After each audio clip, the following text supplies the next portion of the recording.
नमस्कार, आप देख रहे हैं खबर एक्सप्रेस। बिहार की सबसे हाई प्रोफाइल सीट पटना के बांकीपुर विधानसभा उपचुनाव के दौरान कल 30 जुलाई भारी राजनीतिक घमासान और महाबवाल देखने को मिला। पोलिंग बूथों के बाहर बीजेपी और प्रशांत किशोर की जन स्वराज पार्टी के कार्यकर्ताओं के बीच तीखी झड़प, धक्का-मुक्की और भारी हंगामा हुआ। इस बीच प्रशांत किशोर ने बिहार पुलिस और प्रशासन पर बेहद गंभीर आरोप लगा दिए। आखिर कल बांकीपुर के ग्राउंड पर ऐसा क्या हुआ कि पुलिस को स्थिति संभालने के लिए हस्तक्षेप करना पड़ा। आइए जानते हैं इस पूरी रिपोर्ट में। बांकीपुर विधानसभा सीट जो नीति नवीन के राज्यसभा जाने के बाद खाली हुई। उपचुनाव 30 जुलाई को हुआ। मुख्य मुकाबला बीजेपी के नीरज कुमार सिन्हा, जन स्वराज के संस्थापक प्रशांत किशोर, उनका चुनावी डेब्यू और आरजेडी की रेखा गुप्ता के बीच त्रिकोणीय रहा।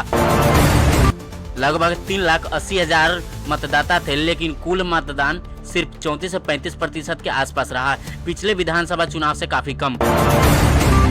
मतदान से एक रात पहले ही माहौल गर्मा गया। कार्यकर्ताओं में झड़प की पूरी कहानी। दरअसल कल बांकीपुर के किदईपुर इलाके में मौजूद मतदान केंद्र के बाहर सुबह से ही माहौल बेहद गर्म था। दोपहर होते होते बूथ संख्या 101, 102 और 103 के बाहर भारतीय जनता पार्टी के समर्थक आमने सामने आ गए। दोनों पक्षों के बीच पहले तीखी बहस हुई और देखते ही देखते यह बहस धक्का-मुक्की और हंगामे में बदल गई।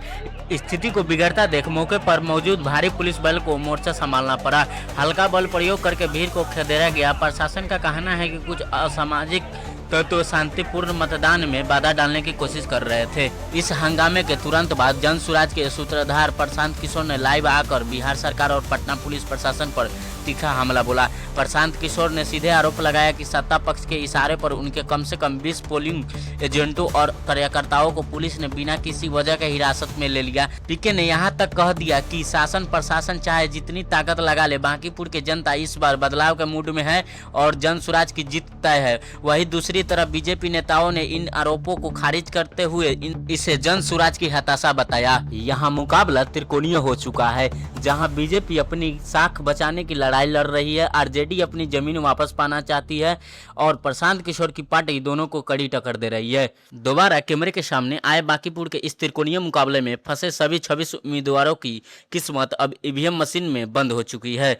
इस महासंग्राम का असली नतीजा 3 अगस्त को मतगणना के दिन ही साफ हो पाएगा। दोस्तों, बांकीपुर के इस पूरे चुनावी बवाल और प्रशांत किशोर के आरोपों पर आपकी क्या राय है, हमें कमेंट बॉक्स में जरूर बताएं। बिहार की हर छोटी खबर देखने के लिए हमारे चैनल खबर एक्सप्रेस को अभी सब्सक्राइब करें एंड फॉलो करें।